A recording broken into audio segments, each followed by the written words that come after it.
नमस्कार साथियों, स्वागत है आप सभी का अंकित इंस्पायर्स इंडिया पर। मैं हूं अंकित अवस्थी। आप हैं मेरे साथ में एक ऐसी खबर पर चर्चा करने के लिए जिस खबर की जानकारी आपको इसलिए जरूरी है क्योंकि हेल्थ विभाग ने इसी से जुड़ी हुई हाल ही में एडवाइजरी जारी करते हुए कहा है कि गर्मी से जितने भी लोग बीमार हो या मर जाएं उनका डेटा इकट्ठा करना शुरू कर दिया जाना चाहिए, क्योंकि हेल्थ एडवाइजरी आधारित है इस बात पर कि भारत के मौसम विभाग का अनुमान है कि इस बार गर्मी अपने कई रिकॉर्ड तोड़ने वाली है। ऑलरेडी फरवरी में 122 साल का रिकॉर्ड टूट चुका है। अनुमान लगाया जा रहा है कि मार्च में और ज्यादा भीषण गर्मी पड़ेगी। संभव है कि हीट वेव भी आएगी। ऐसी स्थिति को समझने के लिए आज के सेशन में हम यह जानेंगे कि इतनी भीषण गर्मी के क्या कारण होने वाले हैं और वो जो सर्दियां हैं वो समय से पहले ही चली गई। फरवरी बहुत तेजी से यानी भर से निकल गई।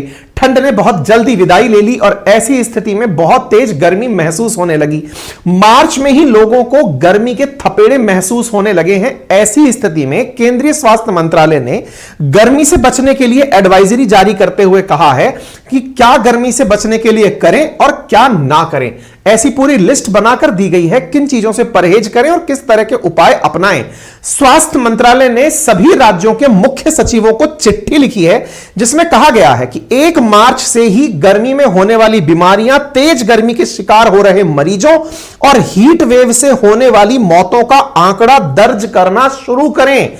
यानी 1 मार्च की डेट ही स्वास्थ्य विभाग ने सभी राज्यों को प्रेषित करते हुए कह दी है कि आप इन आंकड़ों को नोट करना शुरू कर दें कि कौन से राज्य में कितने लोग गर्मी से प्रभावित हुए। इसका मतलब बात गंभीर है और इसका चिंतन भी आवश्यक है। और यह कारण है क्योंकि फिलहाल आप हेडिंग देख रहे हैं, India forecast heat wave after hottest February since 1901। 1901 के बाद में आप 2023 में हैं। 122 साल बाद ऐसी गर्मी अपेक्षित की जा रही है। आप यहां पर सुर्खियां देख लीजिए, सारी खबरों का आधार है मार्च में सी हीट वेव। ऐसा इंडियन मेट्रोलॉजिकल डिपार्टमेंट, भारतीय मौसम विभाग के द्वारा कहा गया है कि भारत में मार्च के अंदर हीट वेव देखी जा सकती हैं। ये हीट वेव क्या होती हैं, क्यों होती हैं, सारी बातें आज के सेशन में हम जानेंगे। टेम्परेचर ऐसा क्यों चढ़ा है वो जानेंगे, लेकिन एक बार के लिए यह समझ लें कि टेम्परेचर ऐसा कितना बढ़ गया है। फरवरी में ऐसा कितना तापमान हो गया जिसने 121 साल का रिकॉर्ड तोड़ दिया। कैसे तापमान की जानकारी हमें मिली, आइए मैं आपको बताता हूं। साथियों, कहा जा रहा है कि फरवरी 1901 में तापमान सामान्य से 0.81 डिग्री अधिक रिकॉर्ड किया गया था, जो फिलहाल 1.73 डिग्री ज्यादा है।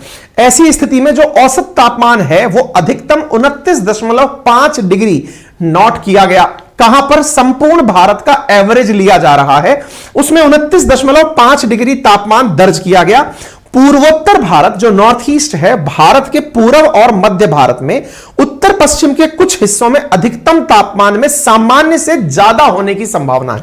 आप कहेंगे सर ऐसी फीलिंग आ रही है, बचपन में जब सामान्य वो समाचार सुना करते थे मौसम विभाग के, आप कुछ वैसी ही जानकारी हमें दे रहे हैं। जी हां, हम जानकारी वैसी ही दे रहे हैं, लेकिन ये जानकारी आपको जानना बहुत ज्यादा जरूरी है। कैसे जानकारी जुटाते हैं, एक बार के लिए टेबल देखिए यहां पर लिखा हुआ है मंथली एवरेज मैक्सिमम, यानी कि महीने का अधिकतम तापमान कब कब नोट अधिकतम किया गया। देखिए, माना जाता है कि नॉर्मल टेम्परेचर जो फरवरी में है वो 27.8 डिग्री सेंटीग्रेड होना चाहिए, लेकिन वर्तमान के अंदर कुछ ऐसे आंकड़े देखे गए हैं। कब कब देखे गए हैं? 2009, 17, 6, 16 और 23। 16 के बाद 2023 में अधिकतम तापमान दर्ज किया जाना है, दैट इज 29.54 डिग्री सेंटीग्रेड। इसका मतलब यह हुआ सामान्य तापमान तो इतना रहना चाहिए, लेकिन उसकी तुलना में इतना डिग्री टेम्परेचर फरवरी में नोट किया गया है। यह जो आप आंकड़ा देख रहे हैं, ये 1901 से जब से तापमान नोट किया जा रहा है उससे अब तक का अधिकतम तापमान है फरवरी के लिए। फरवरी में तापमान बढ़ा, उससे मार्च की क्या संभावनाएं जुटती हैं वो भी हम आज के सेशन में बताएंगे। कारण क्या था वो भी हम आपको आज के सेशन में बताने वाले हैं। ऐसी स्थिति के अंदर तापमान को लेकर जो प्रेडिक्शन नोट जारी किया गया, उस प्रेडिक्शन नोट को आप यहां पर देख सकते हैं, जिसमें कहा गया है कि भारत के अंदर जो अधिकतम तापमान से प्रभावित होने वाले क्षेत्र रहेंगे वो सामान्यतया उत्तर पूर्वी भारत के क्षेत्र हैं। आप यहां पर येलो लाइन के साथ देख सकते हैं, इन्हें अबव नॉर्मल लेवल पर कंसीडर किया गया है।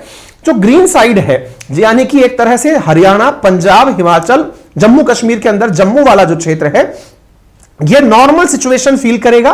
ठीक इसी प्रकार से महाराष्ट्र, आंध्र प्रदेश, तेलंगाना का जो क्षेत्र है यह सामान्य क्षेत्र प्रभावित करेगा। लेकिन जो एक्सट्रीम अबव नॉर्मल है वो राजस्थान के अंदर देखा जा सकता है, यानी तापमान के अंदर अधिकतम वृद्धि राजस्थान के क्षेत्रों में देखी जा सकती है। बोले सर बिल्कुल वही वाली फीलिंग आ रही है जो DD1 पे आया करती थी, यहां तापमान इतना अधिक रहेगा, यहां तापमान ऐसा हो गया है। DD1 पे कभी कारण नहीं समझाए जाते थे, आज हम आपको इन सब चीजों का कारण समझाएंगे। क्योंकि भारत में या किसी भी दुनिया के देश में आप चले जाएं, परेशानी कोई भी हो, बस आप कारण बता दो कि क्यों है, तो व्यक्ति समझने की कोशिश करता है, चल ठीक है तापमान बढ़ गया, इसका सबको लगता है कारण जलवायु परिवर्तन है। लेकिन मैं जलवायु परिवर्तन का तो आज के सेशन में नाम भी नहीं लेने वाला हूं, क्योंकि ये तो सबको पता है। वो कारण मैं क्या बता दूं कि पेड़ कट गए, पॉल्यूशन बढ़ गया, CO2 का एमिशन ज्यादा हो गया, ग्लेशियर पिघल रहे हैं, मानव के द्वारा ग्रीन हाउस गैसेस का एमिशन बहुत ज्यादा किया, ये तो बहुत आंसर लिखने वाले पॉइंट है, ये तो सबको पता है। तो हम ऐसी चीजें आप लोगों को नहीं बताने वाले। मैं आपको एकदम ओरिजिनल जो इसके लिए जिम्मेदार कारण है वो सबको पता है, वो कारण तो नॉर्मल कारण हुआ ना, ऐसा क्या हुआ जो अचानक तापमान बढ़ा दिया, वो कारण मैं आपको बताऊंगा। ठीक है, यह आपके सामने यूनियन हेल्थ मिनिस्ट्री की एडवाइजरी है, जिसके अंदर यूनियन हेल्थ मिनिस्ट्री के द्वारा डियर चीफ सेक्रेटरी यानी कि राज्य के अंदर जितने भी राज्य हैं वहां के जितने मुख्य सचिव हैं उन सबको इस प्रकार से पत्र लिख करके यह सूचित किया गया है कि आप लोग अपनी पूरी तरह से एक लिस्ट बना लें। असल मायने में जब सरकार तैयारियां करने लग जाए तो इसका मतलब यह है कि सरकार पता जान चुकी है कि आगे क्या होने वाला है। ऐसी स्थिति में हर राज्य को सूचित किया गया है कि आप लोग प्रभावित होने वाले लोगों की सूची बनाना शुरू कर दें, कितने लोग बचे, मतलब कितने लोग मरे, कितने लोग बीमार हुए, कितने लोग सही हुए, ये सारी जानकारी बनाना शुरू कर दें। इतना ही नहीं, क्या खाएं, क्या पिएं, कैसे रहें, कैसे ना रहें, ये सारी डिटेल्स राज्य सरकारों को भेज दी गई हैं। ऐसी स्थिति में चिंता तो अपरंपार होती है, और जब गर्मी होती है तो सबसे पहले हमें याद भगवान ही आते हैं। याद भगवान आते हैं, उनकी चर्चा भी हम करेंगे, क्योंकि अब भगवान आपके मोबाइल में स्थापित करने की तैयारी चल रही है, यानी श्री मंदिर एप्लीकेशन, जिसका लिंक मैंने कमेंट बॉक्स में डाला है। लेकिन उससे पहले मैं आपको एक जानकारी बताता हूं। आज जिस चर्चा को हम आगे बढ़ाएंगे उसमें एक शब्द बार बार आ रहा है, that is heat wave. Heat wave, heat wave, ये होती क्या है? क्या लू को अंग्रेजी में हीट वेव कहते हैं क्या? जी नहीं। हीट वेव असल में मौसम की एक ऐसी अवधि है जिसमें तापमान एक समय तक औसत से कई डिग्री अधिक होता है। उदाहरण के लिए मैदानी क्षेत्रों में तापमान जब 40 डिग्री सेल्सियस और पहाड़ी क्षेत्रों में जब तापमान 30 डिग्री सेल्सियस पहुंच जाता है, तब हीट वेव की सिचुएशन आना शुरू होती है। कहा जाता है जब औसत तापमान से मैदानी क्षेत्रों में तापमान 6.4 डिग्री सेंटीग्रेड बढ़ जाए। उदाहरण मान लीजिए आज मैं राजस्थान में हूं, औसत तापमान मान लीजिए यहां का 30 डिग्री है, लेकिन तापमान अचानक 30 से 36.4 डिग्री पहुंच जाए तो यह हीट वेव की सिचुएशन कहलाती है। वहीं पहाड़ी क्षेत्रों में 4.5 डिग्री सेल्सियस तापमान, मान लीजिए पहाड़ी क्षेत्रों का आज का औसत तापमान 20 डिग्री है, अचानक वहां का टेंपरेचर 25 डिग्री सेंटीग्रेड पहुंच जाए तो यह सिचुएशन हीट वेव सिचुएशन कहलाती है। तो हीट वेव आपने समझ ली। अब हम चलते हैं सबसे पहले कारण पर। ऐसा क्या कारण है जिसके कारण तापमान इतना ज्यादा बढ़ने की न्यूज आ रही है? पहला कारण जो आपको पता होना चाहिए कि ऐसी स्थिति क्यों बनेगी कि हीट वेव अब आने वाली है, यानी तापमान औसत से 6.5 डिग्री बढ़ जाएगा। इसके पीछे का कारण क्या हो सकता है? तो पहले कारण पर मैं आपको लेकर चल रहा हूं, और पहला कारण समझने में थोड़ी सी ज्योग्राफी इन्वॉल्व है, तो आप उसे समझने के लिए एक विद्यार्थी की तरह समझें, श्रोता की तरह कम समझें। विद्यार्थी की तरह समझने का मतलब यह है कुछ ज्ञान आपको एक्स्ट्रा लेना है, और एक्स्ट्रा ज्ञान यह है कि फिलहाल गुजरात और राजस्थान में एंटी साइक्लोनिक सर्कुलेशन बनना शुरू हुआ है। गुजरात राजस्थान में एंटी साइक्लोनिक सर्कुलेशन बनना शुरू हुआ है। आसमान साफ है, इस वजह से तापमान में अचानक बढ़त देखी गई है। अब आप में से कुछ लोगों के दिमाग में चक्कर आने शुरू हो गए। एंटी साइक्लोनिक क्या होता है? साइक्लोन तो खूब सुना है, साइक्लोन सुना है तो देखा भी होगा। बोले सर मैंने देखा नहीं है। अरे खूब देखा होगा। अगर आप उत्तर भारत में रहते हैं और विशेष रूप से हिंदी भाषी क्षेत्र में अगर आप हैं तो आपने कभी हवा का बवंडर बनते देखा होगा, या गोल गोल हवा को उठते हुए देखा होगा। जिसे कई जगह प्रेत कहा जाता है, कई जगह जिन्न कहा जाता है, कई जगह भभूड़ा कहा जाता है, और इसमें मत आ जाना, ये पागल कर देगा, ये कर देगा। असल में वो भभूड़े जैसे जो बवंडर उठता है ना, वो तो होती है साइक्लोनिक सिचुएशन। साइक्लोनिक सिचुएशन यानी वो हवा उठकर ऊपर जाती है, कई बार उसके अंदर आपकी पॉलीथीन कचरा फचरा उड़ करके ऐसा लगता है और ये कितना ऊपर चला गया, दैट इज साइक्लोनिक सिचुएशन। ठीक है, नदर्न हेमिस्फीयर में एंटी क्लॉकवाइज वो घूमती है। इसका कारण क्या है वो हम ज्योग्राफी के अंदर बताएंगे, लेकिन फिलहाल के लिए जो अभी गुजरात और राजस्थान के अंदर क्रिएट हो रही सिचुएशन है वो एंटी साइक्लोनिक है। एंटी साइक्लोनिक मतलब हवाएं ऊपर की तरफ उठने की जगह ऊपर से नीचे की तरफ आ रही हैं। ऊपर से नीचे की तरफ हवा आ रही है, यानी ऊपर से यूं दबाव नीचे आ रहा है। ऊपर क्या भगवान पंखा लगा के बैठा है क्या, और हमें फील क्यों नहीं हो रहा, हमारे कपड़े क्यों नहीं उड़ रहे अगर हवा आ रही है तो? यह हवा विंड फॉर्म में नहीं है, एयर प्रेशर के फॉर्म में है जो आ रही है। ये जो एयर प्रेशर के फॉर्म में सिचुएशन नीचे आ रही है, इससे इन दिनों गुजरात राजस्थान में हाई प्रेशर जोन क्रिएट हुआ है। सर ये बात थोड़ी ऊपर से जा रही है, कैसे हाई प्रेशर जोन क्रिएट हुआ है, क्या है? मैंने कहा चलो ज्योग्राफी समझने में, क्लाइमेटोलॉजी समझने में टाइम ज्यादा लग सकता है, लेकिन मैं आपको कुछ व्यवहारिक तरीके से, बहुत आसान तरीके से इसको समझाने का प्रयास करता हूं। मेरे प्यारे साथियों, वर्ल्ड को, मैप को अगर हम ध्यान से देखें तो कुछ इस प्रकार से उसे लैटिट्यूड्स के माध्यम से विभाजित किया जाता है। बीच में इक्वेटर अज्यूम की जाती है, ऊपर ट्रॉपिक ऑफ कैंसर, नीचे tropic of capricorn, arctic circle, इस प्रकार से सर्कल्स कर। ये जो इक्वेटर होती है ना, इक्वेटर के बारे में यह कहा जाता है कि यहां रोजाना शाम 4 बजे बारिश होती है। आप कहेंगे हैं ऐसा भी होता है क्या? देश में कोई ऐसी जगह, दुनिया में कोई ऐसी जगह है क्या जहां पर रोजाना शाम 4 बजे बारिश होती है? क्या इसी जगह होती है क्या? मैंने कहा नहीं, ये पूरी बेल्ट यहां से यहां तक ले जाकर देख लो, यहां रोजाना शाम 4 बजे बारिश होती है। बोले वाह, कारण क्या है? मैंने कहा कारण है सूरज के तापमान का यहां पर अधिकतम समय तक सीधा पड़ना। बोले ऐसा क्या होता है? मैंने कहा देखो, ये समुद्र ही समुद्र आपको दिखाई दे रहे हैं, ये जो नीले नीले एरिया हैं ये समुद्र है। समुद्र पर सूरज का तापमान पड़ रहा है, समुद्र के तापमान से भाप बनना शुरू होती है, भाप ऊपर उठती है। ऊपर जो हमारा एटमॉस्फेयर है, जब आप ऊपर चलते जाते हैं वो भाप ठंडी होती जाती है, कंडेंस होकर बूंद बन जाती है, और बूंद जब भारी होती है तो नीचे गिर पड़ती है, उसी को आप बारिश कहते हैं। अच्छा, इतना आसान है क्या बारिश का बनना? मैंने कहा एक बार के लिए समझा रहा हूं, लोग तो इसमें पीएचडी कर लेते हैं, मैं आसान तरीके से यूं समझा रहा हूं। फिलहाल सर्दी के दिनों में आपने जब गर्म बर्तन में पानी उबाला होगा या पानी को गर्म करके आपने उबाला होगा तो भाप बनी होगी, वो भाप ऊपर जाती है, जो प्लेट आपने ढकने के लिए लगा रखी है उस पर जाकर वो बूंद बनती है और बूंद बन के नीचे गिर जाती है। सिंपल प्रोसीजर है बारिश आने का, ठीक है। लेकिन सर मैं क्यों जानूं इस बात को, मेरे को कोई मतलब थोड़ी है इस बात को। आप टू द पॉइंट इंडिया पे आओ ना, इंडिया में गर्मी क्यों पड़ने वाली है? इंडिया इक्वेटर पर थोड़ी है, इंडिया तो ट्रॉपिक ऑफ कैंसर पर दिखाई दे रहा है, और ट्रॉपिक ऑफ कैंसर से थोड़ा सा ऊपर की तरफ दिखाई दे रहा है। यहां देखिए इंडिया के ऊपर का एरिया भी दिखाई दे रहा है। मैंने कहा ठीक है, मैंने कहा देखो ये तो ट्रॉपिकल जोन हो गया, ये ऊपर की तरफ वाला टेम्परेट जोन हो गया। सर लग रहा है आप ज्योग्राफी पढ़ाकर ही मानेंगे। मैंने कहा ज्योग्राफी तो अभी से 1 घंटे बाद हमारे पेड बैच में पढ़ाई जाएगी। मैं तो आपको रीजन समझाने के लिए, क्योंकि गोली कितनी भी कड़वी क्यों ना हो, लेकिन कोई यह बता देना कि इस गोली से तुम्हारी तबीयत ठीक हो जाएगी, तो आदमी उस गोली को खा लेता है। फिलहाल आपको भी मैं ये गोली दे रहा हूं। कौन सी गोली? ये एक्सप्लेनेशन की कि इंडिया में तापमान क्यों बढ़ रहा है, इसके पीछे का कारण अब ध्यान से समझना। यहां से जो मैंने आपसे कहा कि हवा ऊपर उठी थी, वो हवा ऊपर कुछ इस प्रकार से उठी थी, एक प्रकार से ऊपर उठती चली गई।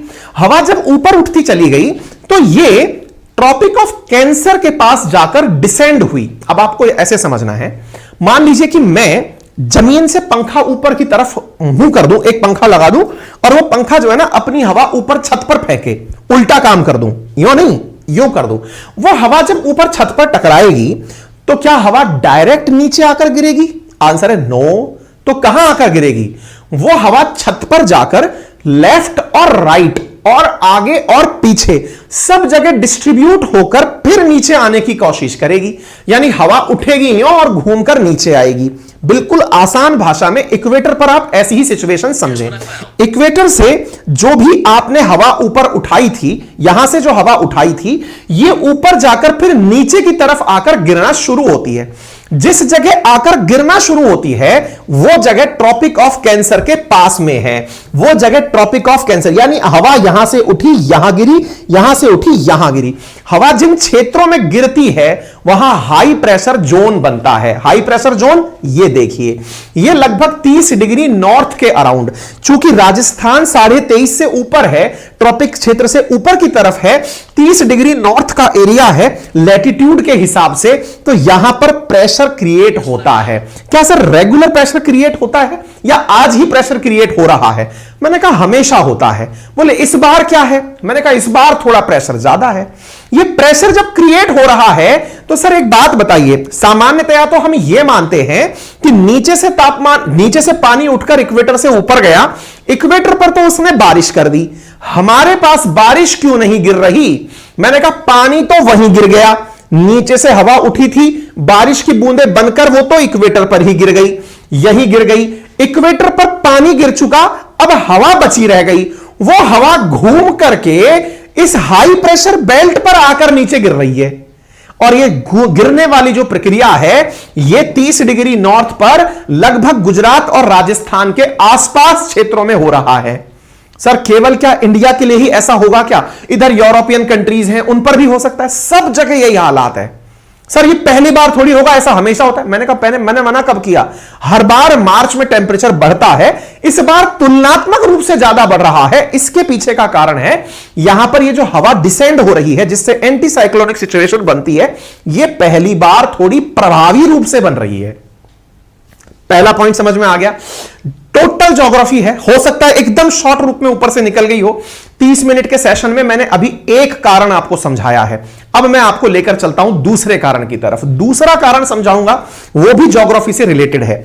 आप में से बहुत सारे मेरे मित्र ऐसे होंगे जिन्हें ज्योग्राफी को सुनने में इंटरेस्ट तो आ रहा होगा, लेकिन लग रहा होगा ये दूसरे गोले की कोई बात हो रही है, हम शायद दूसरे गोले पर आ गए हैं। बिल्कुल चिंता ना करें, हमने इसी कारण से अपने एप्लीकेशन जिसका नाम है आरएनए बाई अंकित अवस्थी, उस पर हाल ही में कुछ पेड क्लासेस शुरू की हैं।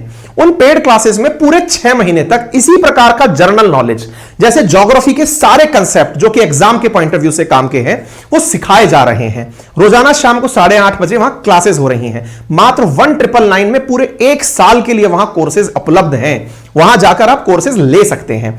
अब दूसरा कारण आप जान लीजिए। दूसरा कारण है इस बार वेस्टर्न डिस्टरबेंस का कमजोर होना। अब ये क्या कहानी है साहब? ये वेस्टर्न डिस्टरबेंस क्या होता है? चलिए मैं आपको बताता हूं। आप में से कितने लोग ऐसे हैं जिन्होंने सर्दियों में उत्तर भारत में शादियां अटेंड की हैं?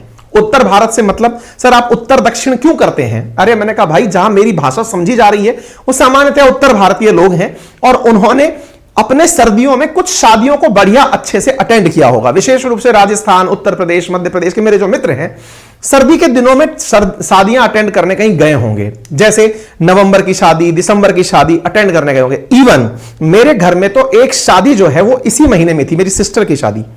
तो हुआ ये जनवरी के दौरान की बात थी, सर्दियों का एकदम कटाकट सर्दियों का महीना था और भाई साहब अचानक देखा तो बारिश आने लग रही है धड़ाम धड़ाम। और भाई साहब बारिश, बढ़िया बारिश आ रही है और घर में आसपास बैठी चाची बुआ ताईजियां जो हैं वो बैठकर बातें कर रही हैं। लड़की ने लगता है कढ़ाई चाटी होगी। क्यों? क्योंकि हमारे यहां ये माना जाता है जिसका आंसर ना हो उसको किसी भी अंधविश्वास से जोड़ दो। बोले इन्होंने कढ़ाई चाटी होगी, इस कारण से इनकी शादी में बारिश आ रही है। भाई साहब बारिश का भय क्रिएट हो गया। अपन को तब तक ज्योग्राफी आती नहीं थी, पढ़ी नहीं थी। फिर हमने क्या किया, उसका कारण खोजा कि यार ये बारिश आती क्यों है। तो पता चला कि देश में हर साल सर्दियों में बारिश आती है और हमारे क्षेत्र में उसे मावट कहा जाता है। पढ़े लिखे लोग उसी को हिंदी में पश्चिमी विक्षोभ कहते हैं और अंग्रेजी में उसे वेस्टर्न डिस्टरबेंस कहते हैं। पर सर ये पूरे देश में तो नहीं आता। जी बिल्कुल सही कह रहे हैं, पूरे देश में ऐसा नहीं होता। वेस्टर्न डिस्टरबेंस भारत में पश्चिम की तरफ से ही आता है। पश्चिम बोले तो अगर आप मैप को देख रहे हैं तो आपके लेफ्ट हैंड साइड जो क्षेत्र है उस वाली साइड से ही वेस्टर्न डिस्टरबेंस इंडिया में एंट्री करता है। बोले हां ये बात भी सही है। तो ये आता कैसे है? मैंने कहा चलिए मैं आपको बताता हूं। देखो इस बार रिकॉर्ड ये निकल कर आया है कि वेस्टर्न डिस्टरबेंस सामान्यतया पश्चिमी विक्षोभ भारत के अंदर लगभग 717 जिलों के अंदर अपना प्रभाव रखता है, लेकिन इस बार केवल 110 जिलों में ही सर्दियों में बारिश आई है। आप में से कुछ लोग कहेंगे अरे सर अच्छा हुआ इस बार हमारे कपड़े गंदे नहीं हुए, ब्याह नहीं बिगड़ा। अरे महाराज आपका तो ब्याह था, लेकिन सही मायने में किसान के लिए वो जो मावठ आती है ना, जो वेस्टर्न डिस्टरबेंस आती है, वो उसके लिए किसी भी मतलब अमृत से कम नहीं है। वो अमृत वर्षा है। रबी की फसल का अमृत कहा जाता है मावठ को, यानी कि जो सर्दियों में बारिश होती है ना, इसे बहुत बेहतरीन माना जाता है। और इस बारिश का कारण क्या होता है? Western disturbance. बोले ये कहानी क्या है? असल में अगर आप भारत का मैप देखें तो आप थोड़ा पश्चिम की तरफ जब चलेंगे ना, तो आपको यहां पर भूमध्य सागर दिखाई देगा, जिसे मेडिटेरेनियन ओशियन कहते हैं। मेडिटेरेनियन ओशियन से सर्दी के समय पर जो उच्च दाब का क्षेत्र बनता है, वो भारत के अंदर निम्न दाब का क्षेत्र फील करता है, और ऐसी स्थिति में आकर हिमालय के दक्षिण की तरफ, यानी हिमालय से इस तरफ आकर बरसता है।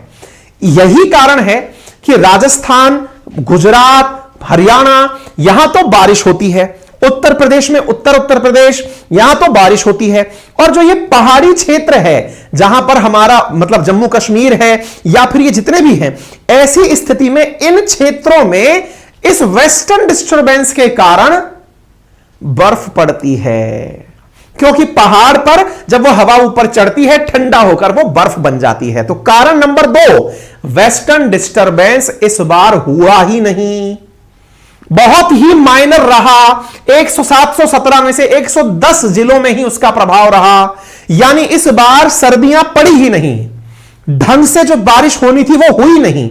सर आपने एक लाइन बोली थी कि ये रबी की फसल का अमृत कहा जाता है, तो सर इसका मतलब फसलों पर भी असर पड़ा होगा। मैंने कहा भयंकर। इस बार हमारे जो किसान मित्र हैं, उनकी फसल में जो पैदावार है, जो गेहूं की जो उपज है, वो उतनी बन ही नहीं पा रही, क्योंकि हमारे जो गेहूं है वो फसल का दाना मोटा तभी होता है जब उस पर मावठ की बारिश होती है, ठंड बेहतर पड़ती है, क्लाइमेटिक कंडीशंस बिगड़ गई। इस वजह से संभव है कि हमारी गेहूं की खेती खराब हो जाए। वेस्टर्न डिस्टरबेंस का कमजोर होना। मैंने कहा ना आपसे, मैं वो जो कन्वेंशनल तरीके हैं वो डिस्कस नहीं करूंगा आपसे, जलवायु परिवर्तन हुआ, फलाना हुआ। मैंने पहला पॉइंट समझाया था आप लोगों को, फिर दूसरा पॉइंट समझा दिया है, अब मैं तीसरे पॉइंट की तरफ। देखो इस प्रकार से ये बादल भारत की तरफ आते हैं, मेडिटेरेनियन ओशन से उठते हुए, और यहां आकर के बारिश करते हैं। जिस तरह से अभी आप इस जिफ के माध्यम से ये पूरी नॉलेज अभी ले रहे हैं ना मुझसे, ऐसे ही हम लोग वर्ल्ड ज्योग्राफी क्लासेस ले रहे हैं रोजाना शाम 8:30 बजे। उसी में ही फिर पॉलिटी, इंडियन ज्योग्राफी, सारे सब्जेक्ट आएंगे। बेहतरीन चीजें हैं, अगर आप यूज करना चाहें तो कर सकते हैं। तीसरा जो सबसे इंपॉर्टेंट कारण बन रहा है वो क्या है? तीसरा कारण क्या बना है, अब आप वो समझिए। ये थोड़ा सा और ज्यादा ज्योग्राफिकल फैक्टर है इसको समझाने में, क्योंकि ये पूरी की तरह ज्योग्राफी है, इसलिए इसको समझाने के लिए, इस फैक्टर को समझने के लिए थोड़ा सा आप मेरे साथ बने रहिएगा। संभव है अब तक आप में से बहुत से मित्र उखड़ चुके होंगे कि भाई आप ज्योग्राफी बांच लो, हमें नहीं जानना गर्मी क्यों है, गर्मी है तो पंखा झल लेंगे, हो गया हमारा काम। लेकिन जिन्हें कारण जानना है उनके लिए तीसरा बड़ा कारण, इस बार की जो गर्मी है वो अल नीनो से प्रभावित है। अभी अल नीनो क्या होता है साहब, हमको क्या लेना देना ये अल नीनो क्या होता है? मैंने कहा देखिए, क्लाइमेट के अंदर 2 परिस्थितियां हैं, एक है अल नीनो और एक ला नीनो। मुझको नहीं समझना ये क्या होता है, अरे हल्का सा समझ लो, चलो इतना सा समझ लो कि भारत में मई के दौरान जो बारिश आती है वो बारिश साउथ वेस्ट मानसून के कारण आती है, ये मानते हो? हाँ, बचपन में पढ़ा था, पता है कि साउथ वेस्ट मानसून इधर से उठता है फिर यूं इंडिया में एंट्री करता है, ठीक है ना? तो इसमें क्या है?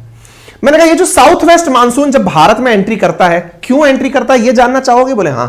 तो मैंने कहा इसके लिए ज्योग्राफी पढ़ना, फिलहाल के लिए केवल इतना जान लो, जब मई का मौसम आएगा तो धरती जल्दी गर्म होती है और पानी थोड़ा देर से गर्म होता है। तो बोले इसका क्या मतलब है?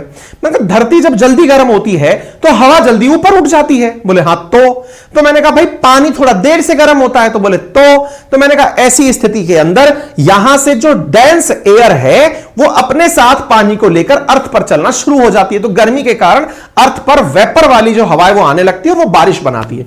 और बोले ये छोड़ो, हम इस बात को डिस्कस नहीं कर रहे। हमने कहा तो फिर तो हम तो अल नीनो और ला नीनो जानना चाह रहे हैं। मैंने कहा देखो एक लाइन में तो नहीं बता पाऊंगा क्योंकि इसको समझाने में पूरा एक लेक्चर लगता है, लेकिन फिलहाल के लिए यह जान लो, देश में जब अल नीनो की सिचुएशंस प्रभावी होती हैं तो साउथ वेस्ट मानसून कमजोर हो जाता है। यानी यहां से आने वाली जो बारिश है ना, वो हमारे लिए इतनी प्रभावी नहीं होती जितनी प्रभावी होनी चाहिए थी। और लानिनो की प्रभाव कंडीशन जब आती है तो यह कंडीशन और ज्यादा प्रभावी हो जाती है। बोले कहना क्या चाहते हो? हमने कहा जब अल्नीनो आता है तो भारत में सूखा पड़ता है, और जब लानिनो आता है तो बारिश भारत में ज्यादा होती है। क्या यह हर साल आता है क्या? मैंने कहा नहीं, अल्नीनो लानिनो साल में नहीं 10 साल में 2 बार आते हैं। यानी अल्नीनो की सिचुएशन लगभग 4 साल के अंदर एक बार रिपीट होती है। अच्छा, तो इस वर्ष क्या है? हमने कहा वैज्ञानिकों का मानना है कि इस बार एक्सट्रीम हीट जो है वो फ्यूल्ड बाय अल्नीनो है। बोले क्या मान ले पहले से ही? मैंने कहा यह मान लो कि आने वाले समय में बारिश भी कम आने वाली है। इससे क्या प्रभाव पड़ेगा? मैंने कहा फूड की एक्सट्रीम सिविरिटी हो जाएगी। अल्नीनो को ज्योग्राफी की भाषा में क्या कहते हैं? मैंने कहा ज्योग्राफी की भाषा में यह समझ लो कि समुद्र का तापमान भी जमीन के साथ साथ बढ़ जाए। सामान्यतः जमीन का तापमान जल्दी गर्म होने की वजह से लो एयर क्रिएट होती है, जिससे समुद्र का पानी इधर चला आता है। लेकिन समुद्र का पानी भी साथ साथ गर्म हो जाए तो फिर वेपर का ट्रांसफर ही नहीं होगा, और इस वजह से बारिश कम होती है। बोले ठीक है, तो ऐसी स्थिति को अल्नीनो सिचुएशन कहा जाता है। अब प्रभाव की बात आती है, सर इसका इंपैक्ट क्या है? मतलब ये ठीक है, ये 3 कारण हो गए, 3 कारण बड़े कारण थे जो आपने पुराने कारणों से बिल्कुल नहीं मैच कराए। इसका प्रभाव क्या होगा? हमने कहा प्रभाव है इसकी वजह से होने वाली मौतें। बोले हैं लोग मरते भी हैं क्या? मैंने कहा अच्छा, एक आंकड़ा इंडिया का ही देख लो आप। 2022 में 2227 मौतें एक्सट्रीम वेदर कंडीशंस के कारण हुई थी। अगर मैं हीट वेव की बात करूं तो वर्ष 2015 में भारत में 2081 मौतें रिकॉर्ड की गई थी गर्मी के कारण। अरे भाई साहब, कितने लोग प्रभावित होते हैं? मैंने कहा साल 2000 से 2016 के बीच में हीट वेव की वजह से लगभग 125 मिलियन लोग प्रभावित हुए थे। अकेले 2015 में अन्य साल की तुलना में 17.5 करोड़ लोग अधिक हीट वेव की चपेट में आए थे। इससे आप अंदाजा लगा लीजिए। हीट वेव के कारण साल 2010 में अकेले रूस में 44 दिन के अंदर 56,000 मौतें हुई थी। इतनी तो अभी मेरे हिसाब से यूक्रेन वॉर के कारण नहीं हुई। पर्यावरण जब अपनी स्थिति पर आता है ना, तो भाई साहब जान को लील कर ही जाता है। यह जानकारी, जबकि मतलब अगर और जानकारियां रिकॉर्ड करें, 2003 में यूरोप में रिकॉर्ड तोड़ गर्मी से 20,000 से अधिक लोगों की मौत हुई थी। फोर्ब्स की रिपोर्ट की बात माने तो पूरे पश्चिमी यूरोप में 20,000 से अधिक मौतें हुई थी। आप में से लेकिन बहुत से कारण जो है ना, लोग ये नहीं मानेंगे, गर्मी से कोई मरता थोड़ी है, पंखा चला लेता, पानी पी लेता और हवा कर लेता, क्या दिक्कत है? अरे भाई, इसके जो साइड इफेक्ट हैं, जैसे गर्मी अचानक तेज आने से आपका गला खराब होना, बुखार आ जाना, लू लग जाना, लूज मोशंस, डायरिया हो जाना, ये गर्मी से पैदा हुई बीमारियां हैं। तो होता क्या है, हम अपने कॉज ऑफ डेथ को जब लिखते हैं ना, डॉक्टर जब लिखते हैं, वो लिखते हैं लूज मोशन डायरिया की वजह से व्यक्ति की मृत्यु हो गई। अरे लेकिन वो डायरिया क्यों हुआ वो तो बताओ। वो गर्मी के कारण हुआ था या सामान्य स्थिति थी डायरिया का होना? गर्मी के कारण। गर्मी के कारण आप बहुत बार सुनते हैं कि शादियों में खाने खराब हो जाता है, खाना खराब होने से, सड़ी हुई खाने खाने से लोग सुबह तक बेहोश हो जाते हैं, कई लोग उसकी वजह से मर जाते हैं। ये गर्मी का ही तो कारण है। हम लोग क्या मानते हैं, नहीं मैं धूप में खड़ा हूं, मार के दिखा, नहीं मरा तो फिर गर्मी ने किसको मारा? ये कंसेप्ट नहीं है। कंसेप्ट जो है वो गर्मी की वजह से प्रोड्यूस जो अन्य बीमारियां हैं, है ना, सीजनल बीमारियां भी अगर गर्मी की वजह से हो तो वो कंसीडरेबल होती हैं। ठीक है, तो आपने देखा। दूसरा जो मतलब इसकी वजह से क्या हो रहा है, फिलहाल दो राज्यों के अंदर 2023 2 मार्च की खबर है, यानी आज की खबर है, 2 राज्यों के अंदर इसकी वजह से फसलों के ऊपर बहुत बुरा असर पड़ने की संभावना है। यानी आप ऐसे देख लीजिए कि गेहूं की खड़ी फसल जो है ना, उसकी उपज कम हो सकती है। पंजाब, हरियाणा, पश्चिमी उत्तर प्रदेश में खास तौर पर ऐसा दिख रहा है कि जो खेती बाद में बोई गई थी, जहां पर फसलें नहीं कटी थी अभी तक, वहां पर बालियों में जो दाने पड़ते हैं ना, ये जो बालियां दिख रही हैं, वो मोटी दाने नहीं पड़े हैं, वो प्रॉपर तरीके से डेवलप ही नहीं हो पाए हैं। सीजन अचानक चेंज हो गया है। इससे क्या फर्क पड़ेगा? मैंने कहा इसकी वजह से पैदावार कम होगी। आप चाहे 2020, 21, 22 का आंकड़ा उठा के देख लो, जब ऐसी सिचुएशंस बनी है, लास्ट ईयर जब बनी थी तो 2.75 मिलियन टन गेहूं हमारा कम पैदा हुआ था। ऐसी स्थिति में सीधा व्यापारिक नुकसान होता है। ऐसी स्थिति में भारत को वर्ल्ड फूड सप्लाई को प्रभावित करने के लिए मजबूर होना पड़ता है। जब हमारे यहां खुद ही पैदा नहीं होगा तो हम दूसरे को क्या भेज लेंगे?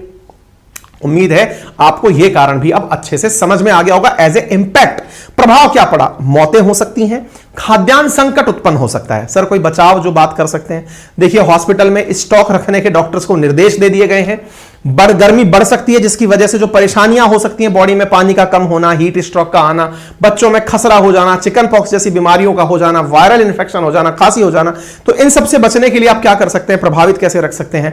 अपने आप को हाइड्रेट रखें, ढीले ढाले कपड़े, सूती कपड़े पहने, सनस्क्रीन का प्रयोग करें, अपने इलाके के तापमान की जानकारी हमेशा रखें, जब बाहर निकलें तो सर पर कपड़ा भर के निकलें, रखकर निकलें, छतरी लेकर निकलें, कैप पहनकर चलें, बार बार ठंडे पानी से नहाते रहें अपने आप को, क्योंकि हमारा बॉडी टेम्परेचर मेंटेन रहता है। वो बॉडी टेम्परेचर बाहर के टेम्परेचर से सीधा प्रभावित होता है। जैसे सर्दी के अंदर तो हम क्या करते हैं ना, अपने आप को ढक लेते हैं, लेकिन गर्मी के अंदर हम समझ ही नहीं पाते कि हमें कैसे रिएक्ट करना चाहिए। सर्दी होती है तो हम अपने आप को ओढ़ पहन लेते हैं, गर्मी में हम केवल एक ही चीज सीखते हैं और वो क्या है, पंखा चल लो भाई गर्मी ठीक हो जाएगी। नहीं, गर्मी में भी बाहर के तापमान से शरीर के तापमान को मेंटेन करने के लिए कुछ ऐसे साधन अपनाएं। हो सकता है आपको ओढ़ पहन के रखना पड़े, ऐसी जगह पर बैठना पड़े जहां पर सीधा हीट आपको प्रभावित ना करे, अदरवाइज शरीर को बुरा नुकसान हो सकता है। ठीक है साहब, उम्मीद है आप सभी साथियों को यह बात समझ में आ गई। इसके साथ साथ बात निकले कि क्या चीजें हम सरकार की एडवाइजरी पर ध्यान दे सकते हैं जिनको याद रखा जाए। जैसे दोपहर 12 से शाम 3 बजे तक घरों से बच्चों को बाहर निकालने से बचें, चिलचिलाती धूप में खाना खाने बनाने से इनसे बचें, किचन की खिड़कियां दरवाजे खोलकर रखें ताकि वेंटिलेशन पूरी तरह से रहे, हाई प्रोटीन फ्रूट जो है वो खाते रहें, कोला जैसे मीठे सॉफ्ट ड्रिंक का इस्तेमाल नहीं करना चाहिए क्योंकि ये पानी को शरीर से कम कर देते हैं, ये एडवाइजरी में है। कोको कोला जैसे कोल्ड ड्रिंक समझते हैं लोग, पेप्सी पी ली, कोक्स पी ली, तो इससे बोले हमारे शरीर में खूब सारी ठंडक हो जाएगी, नहीं, वो हमारे पानी के अंदर से शरीर के अंदर से पानी को और खींच लेती है। ठीक है, शराब, चाय, कॉफी, सॉफ्ट ड्रिंक्स ये ज्यादा ना पिए, ठीक है, क्योंकि इनसे भी पानी शरीर के अंदर से कम होता जाता है। दिन के समय डे टाइम में कसरत और व्यायाम ना करें, सुबह शाम करें। ये स्थितियां हैं जो आपको बचने के लिए ज्यादा जरूरी होंगी। कोशिश करें कि नींबू पानी है, छाछ है, लस्सी है, फलों का रस है, ORS है, इनका सेवन करें ताकि आपका शरीर भी अंदर से हाइड्रेटेड रहे।